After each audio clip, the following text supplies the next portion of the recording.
সঙ্গে সঙ্গে degree course complete করার পরেই ওর বাবা 20,000 টাকা দিল, ও হাইকোর্টের চাকরি পেয়ে গেল। কিন্তু আমার বাবা 20 টাকাও বের করতে পারে, চাকরি আমার নেই। তো এই অবস্থায় আরো কিছুটা বড় হই, আরো 5টা সংসারের প্রয়োজনে, আরো 5টা পরিবারের মতো আমারও বিয়ে হয়েছিল। বিয়ের পরে সংসারে চরম অশান্তি। বিয়ের পরে অশান্তি কেন? এরা ভালো বলতে পারে। বউ তো তার চাহিদা জাহির করবে, আমাকে শাড়ি কিনে দাও, আমাকে গয়না কেন, আমাকে রং সিঁদুর, রাতটা ভালো খাবো, এটা তো বলবেই, এটা তো স্বাভাবিক ঘটনা। আর আমি চাকরি করতাম না, আমি রোজগার করতে পারতাম না, বিয়ে হয়েছিল, সংসারে চরম অশান্তি। শান্তির আশায় মথুরাপুর স্টেশনের বাসিন্দা বউকে নিয়ে এসে একটা 350 টাকা ঘর ভাড়া দিয়ে লাইফ শুরু করেছিল। একবেলা খাওয়া হতো, একবেলা খাওয়া হতো না। 200 ডাল কিনলে ওদিকে রাখতে হয়েছিল, নোট বই মতো ছিল। 250 লবণ কিনলে ওদিকে রাখা হতো। কেন? হিসেব করে চলতে হবে, কোনো রোজগার নেই। এই করতে করতে করতে করতে 2005 সাল 24শে অক্টোবর আমি প্রাইমারি স্কুলের চাকরি পাই। প্রথম মাসের মাইনে 5,400 টাকা। তো আপনারাও এই 5,400 টাকায় কি খুব ভালো করতে চলবে? হ্যাঁ, একটা খেয়ে পরে পঞ্চায়েত রাস্তা পেয়েছি। তো আমি তখন মনে মনে করছিলাম, চাকরিটা যখন করি, যে বাড়তি যদি 1000 খানেক টাকাও রোজগার করতে পারি কোনো না কোনো জায়গা থেকে, তাহলে আমার সংসারটা একটু ভালো চলবে। কেন? 5,400 পাই মাস গেলে, আর বাড়তি কোনো কিছু করে যদি 1000 খানেক টাকা আসে, তো আমি চাইলাম, আর কোনো একটা কাজ পেয়ে গেলাম যেখান থেকে 1000 টাকা আসবে, এটা তো হতে পারে না। আমি চাইলাম আর পেয়ে গেলাম, হবে কি? অনেক খাটনি, অনেক কসরত। পাড়া রাজনীতির সাথে জড়িয়ে পড়েছিলাম, রাজনীতি করতাম, লোকের গালাগালি শুনতাম। স্কুল থেকে বাড়ি ফিরে চায়ের দোকানে বসে তাস খেলতাম, রোজগার আসতো না। পিএনপিসি, পরবিদ্যা, পরচর্চা, এগুলোই ব্যস্ত ছিলাম। খবরের কাগজ পড়ে পড়ে সচিন টেন্ডুলকার, সৌরভ গাঙ্গুলি করতাম। যেটাকে বলা হয় এক কথায় একেবারে ঘরে খেয়ে বিলেতে নমস্কার করতাম, তাতে রোজগার আসতো। মনে মনে চাইতাম, এই ঈশ্বর একটা সুযোগ। এইরকম একটা দিনে আমি স্কুল থেকে বাড়ি ফিরছিলাম, পথে দেখা আজকের দিনে আমার কাছে আমার ভগবান মিস্টার নির্মল খামার। নির্মল স্যারের জন্য আমার হাত পানি ডেকে নিয়ে যায়। আজকের আপনাদেরও কেউ না কেউ ডেকে নিয়ে এসছে, যারা নতুন এসছে। কি বলে এনেছে? যে কাকা তুমি আমার সাথে চলো, শুনবে, বুঝবে, ভালো লাগবে, তুমি কাজটা করতে পারো। বা কাউকে বলে আনা হয়েছে তুমি আমার সাথে চলো, ওখানে প্রোডাক্ট নিয়ে প্রচুর কথা আলোচনা হয়। যদি তোমার মনে ধরে তাহলে তুমি প্রোডাক্ট দিতে পারো, তুমি ভালো থাকবে, এইসব বলে রেখে নেবে। আমাকেও নির্মল স্যার ওই বলে রেখে নিয়ে দিয়েছি। তো আমি বিষয়টা ভালো করে শুনেছিলাম, বুঝেছিলাম। কাজটা কি আমি বুঝে নিয়েছিলাম। কাজটা কি না, আমাকে আমার টাকা দিয়ে কিছু প্রোডাক্ট কিনতে হবে, মিনিমাম 5,000। সেই প্রোডাক্টটা খেতে হবে বা ব্যবহার করতে হবে। যদি ভালো রেজাল্ট পাই তাহলে এই প্রোডাক্টটা ভালো, এই প্রোডাক্টটা খেয়ে আমি ভালো আছি, এই প্রোডাক্টটা খেয়ে আমি সুস্থ আছি, এই কথাগুলো কিছু মানুষের কাছে বলতে হবে। এটাই তো বলা হয়েছে আজকে, নাকি? আমাকেও সেদিন ওই একই কথা বলা হয়েছে। তো আমি সিদ্ধান্ত নিয়েছিলাম, যা পারে হয় হোক, 1,000 টাকা জোগাড় করে প্রোডাক্টটা কিনি, খাই। সত্যি যদি প্রোডাক্টটা ভালো হয় তাহলে আমি প্রচুর মানুষের কাছে গল্প করবো। আর প্রোডাক্ট যদি ভালো না হয় তাহলে কি রইল ঝোলা। তো আমি সত্যি সত্যি প্রোডাক্ট খেয়েছিলাম, বাবাকে খাইয়েছিলাম। বাবার 84 বছর বয়স। সেই সময় হাঁটুতে ব্যথা করতো, হাঁটতে পারতো না। 95 খাইয়েছিলাম। 10 থেকে 12 দিন খাবার পরে বাবা একদিন আমাকে ডেকে বলছে, ভগবান প্রোডাক্ট পুরো কাজ হচ্ছে, এরকম করছে। বলছি কেন, কি হলো? বলছে হাঁটতে গেলে খুব লাগতো, আমি হাঁটতে পারতাম না। 84 বছর বয়সের মানুষ, কিন্তু এখন দেখছি আমার আর লাগে না। বাবা বলছে প্রোডাক্টটা ভালো, বাবা সুস্থ, আমার একটু সহজ বাড়বে।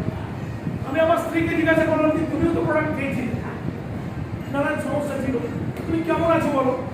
বলছে না, মনে হয় আগের থেকে ভালোই আছে। মনে হয় আগের থেকে ভালো আছি মানেই ভালো আছে, খারাপ থাকলে মাথা খারাপ করে। তো সেই জায়গা থেকে আমি নিজেও কিছু প্রোডাক্ট খেয়েছিলাম, ভালো রেজাল্ট। চলো রেজাল্টের গল্পটা কিছু মানুষের কাছে যদি কেউ গল্প শুনে ওরা কেনে তাহলে আমি রোজগার। বিপিএল তালিকা থেকে উঠে এসেছি, গ্রাম ছেড়ে মথুরাপুরে, কাউকে চিনি না, গ্রামে ফিরে গেলাম মানে বলার জন্য। যে কটা গুটি কয়েক বন্ধু বান্ধব আত্মীয় স্বজন ছিল, ছিল, তাদেরকে বললাম কাজ প্রোডাক্টটা খাওয়া, ভালো থাকবি, তোর ছেলেকে খাওয়া, ছেলে ভালো থাকবে, তোর বাবাকে খাওয়া, তোর বাবা ভালো হবে, তোর মাকে খাওয়া। যে বলো তুই যদি সব লোকের রোগ সেই দিবি তাহলে ডাক্তাররা তো দেয় যাবে। সেই দিন এই প্রশ্নের উত্তর আমার কাছে, আমি শুধুমাত্র বড় লোক প্রচুর টাকার মালিক হবো, পাগলের মতো কিছু মানুষের কাছে যাদেরকে চিনি তাদেরকে কেউ জ্ঞান পেরেছে, কেউ জ্ঞান দিয়েছে, কেউ নানান কথা বলেছে। আচ্ছা মাস্টার তোরা তো লোক কেন স্কুলে কিন্তু কিছুই করিস না, খালি সরকার তোদের এত এত টাকা দেয়। বলুন তো দাদা লোক কার নেই? টাকা কোনো মাছ কিনছি, পকেটে যা টাকা তাই পাশে ইলিশ বিক্রি হচ্ছে, জেলে একটা আর কিলো পকেট পারমিট করছে না, খেতে পারছে না, কিন্তু সাপ তো হয়, আশা তো হয়। তো এই ঘটনা যখন ঘটছে তখন আমিও কাছে বলতে যে আমিও কিছু মানুষকে বলবো, বলেছি বলেছি বলেছি বলেছি বলেছি, কেউ শুনেছে কেউ শোনেনি। এই করতে করতে আজকের দিন পর্যন্ত আমার সাথে 48,000-এর বেশি ডিস্ট্রিবিউটর আছে।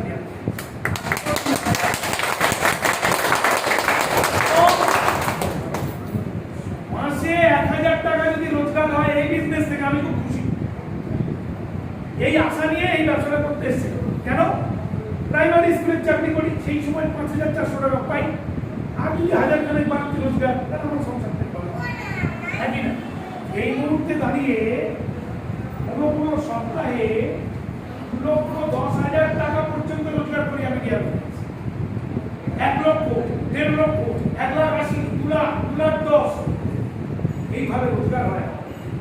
আমার একখানা কোড এইটা, এছাড়া আরো 4খানা কোড আছে, সেই সমস্ত কোডেও আরো ইনকাম ঢোকে। হতে পারছি না 5 লাখ থেকে 6 লাখ ইনকামের জায়গা রয়েছে মাসে। সেই মথুরাপুর স্টেশনের বুকে 350 টাকার ঘরে আর থাকি না, দুখানা বাড়ি করেছি, 2টো প্লট কিনে পড়ে আছি মথুরাপুর স্টেশনে।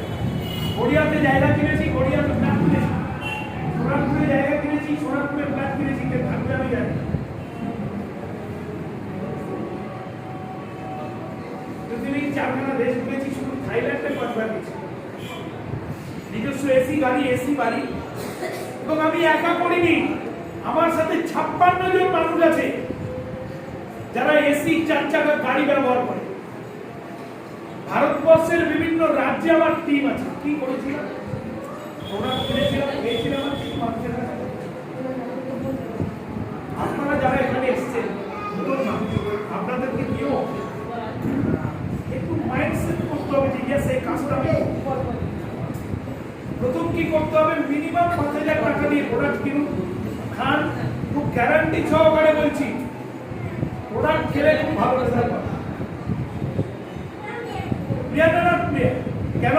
ছোট্ট একটা উদাহরণ, 2013 সালের 13 আগস্ট এই কোম্পানি চলে, আর আমি কোম্পানির সাথে যুক্ত হয়েছি 2013 সালের 14 আগস্ট। মানে যেদিন কোম্পানিতে পরের দিন আমি কোম্পানিতে জয়েন। সেই দিন থেকে বিভিন্ন গ্রাম, বিভিন্ন শহর, বিভিন্ন মহল্লা, বিভিন্ন পাড়ায় বিভিন্ন মানুষ, বিভিন্ন ক্যাটাগরির মানুষ, বিভিন্ন মোড়ে মোড়ে আমি একা নই, আমার সাথে এত মানুষ। যদি আমার প্রোডাক্টে কাজ না হতো তাহলে এতদিন ধরে আমার ব্যবসাটা চলতো কি? মনে করুন যাকে দিচ্ছি সেখানে কি প্রোডাক্ট ফেল হচ্ছে, তাহলে ব্যবসা চলতেই পারে। ব্যবসা এই প্রোডাক্টে কাজ, এই বিশ্বাস নিয়ে আমি এসেছিলাম। আমি আপনাদেরকে বলছি, আপনারাও ওই বিশ্বাস নিয়ে আসুন, আমাকে বিশ্বাস করতে হবে না। আমি এসছি মথুরাপুর থেকে, কথা বলবো আমার মথুরাপুর চলে।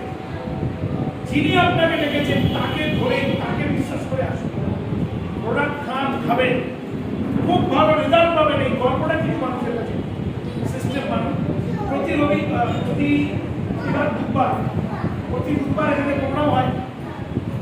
প্রতি মঙ্গলবার কাকদ্বীপে প্রোগ্রাম হয়। আমি কাল কাকদ্বীপে ছিলাম, আমি যাই না, আমি এখানে মনে হয় 6 থেকে 8 মাস পরে এলাম।